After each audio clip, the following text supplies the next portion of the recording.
welcome to JD Clips. Please enjoy the short versions of our famous videos and keep learning.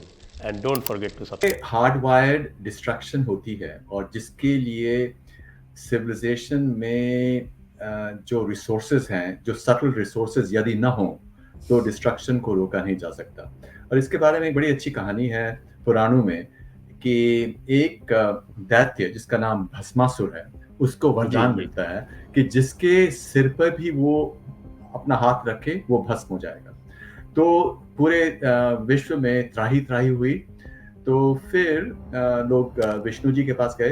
तो विष्णु जी मोहिनी के रूप में भस्मासुर के सामने प्रकट हुए।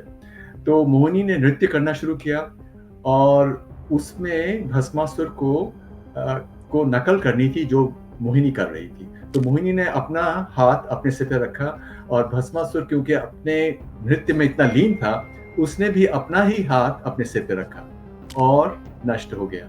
यही सिविलाइजेशंस में हो सकता है, सभ्यताओं में हो सकता है।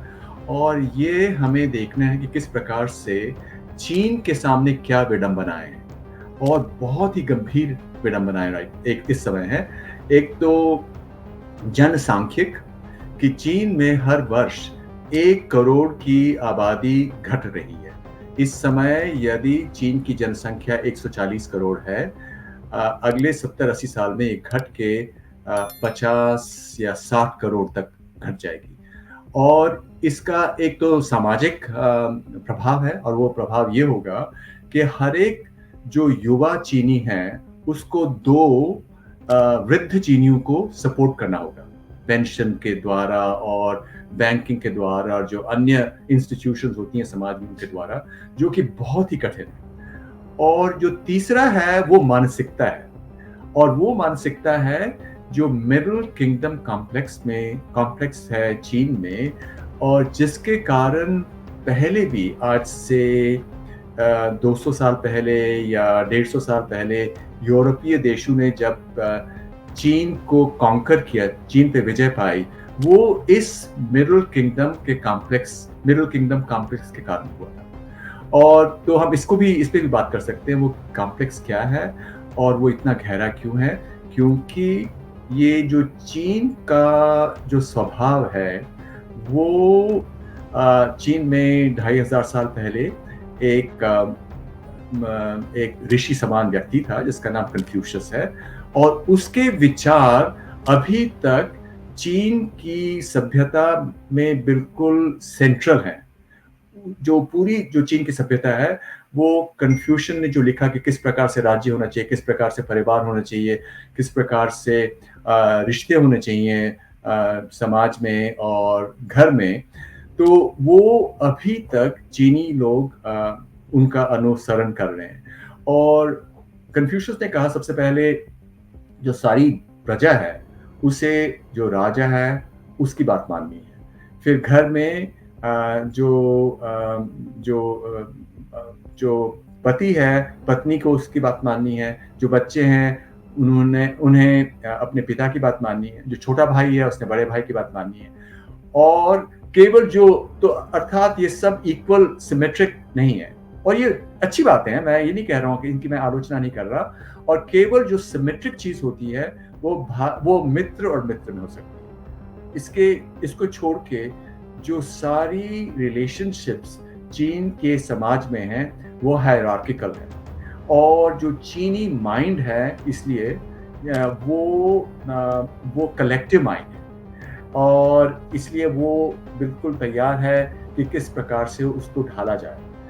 लेकिन अब इससे क्या होता है, और दूसरी बात जो कन्फ्यूशियस ने की वो ये थी, और सबसे पहले जो कन्फ्यूशियस का रिलीजन है इसमें देवता नहीं है, लेकिन इसमें ये विकल्प है कि स्वर्ग है, और स्वर्ग समान पृथ्वी पे एक क्षेत्र है जिसका जो राजा जो स्वर्ग का राजा का प्रतिनिधि माना जा सकता है, और वो चीन को उस क्षेत्र को मानते हैं, और इसीलिए चीन मिडिल किंगडम है। तो इसलिए जो सारे छोटे उपराजा हैं उन्होंने जो मुख्य राजा है, जो एम्परर है, उसकी बात माननी है। और इसलिए इतिहास में चीन ने हमेशा ये माना है कि चीन के बाहर के जो देश हैं वो बर्बर देश हैं या बारबेरियन देश हैं और वो एसिमेट्रिक रिलेशनशिप ही रख सकते हैं चीन के साथ। और यहाँ तक कि 18वीं शताब्दी में जब यूरोपीय देशों ने प्रयत्न किया कि चीन के साथ ट्रेड हो, तो जो यूरोप के देश के राजदूत होते हैं उनके लिए भी ये रिक्वायरमेंट थी कि उन्हें साष्टांग प्रणाम करना है, कोटाओ काउटाओ, कोटाओ। और उसके बिना वो आ नहीं सकते थे। जब 1760 में अंग्रेजों तो ने ये जो कोटाओ है इसका भी मैंने डिस्क्रिप्शन देखा है। ये कोटाओ बड़ा इलैबोरेट प्रोसीजर होता था कि एक पूरा कोर्टयार्ड है, एक पूरा बड़ा सा कोर्टयार्ड है, उसके एंड में एम्परर बैठा है। जब आप कोर्टयार्ड में एंटर करते हैं तो वहां से लेके और आपको कोटाओ करते हुए एम्परर के पास तक जाना है। बिल्कुल। और क्योंकि अंग्रेजों का जो राजदूत था मैकार्टनी, उसने कहा, उसने नेगोशिएट किया, उसने कहा मैं इतना नहीं कर सकता हूँ।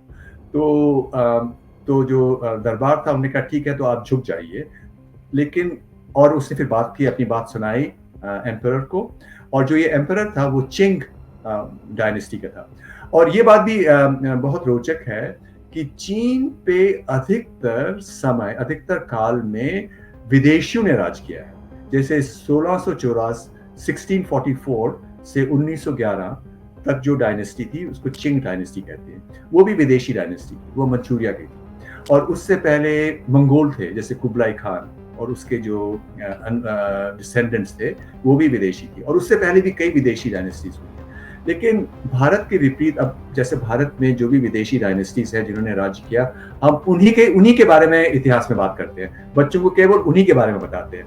जो चीन में बच्चों का इतिहास होता है वो इन डायनेस्टी के बारे में ज्यादा बात नहीं करते। तो ये हमारी अपनी मानसिकता और चीनी मानसिकता में क्या अंतर है, उस पे एक टिप्पणी है।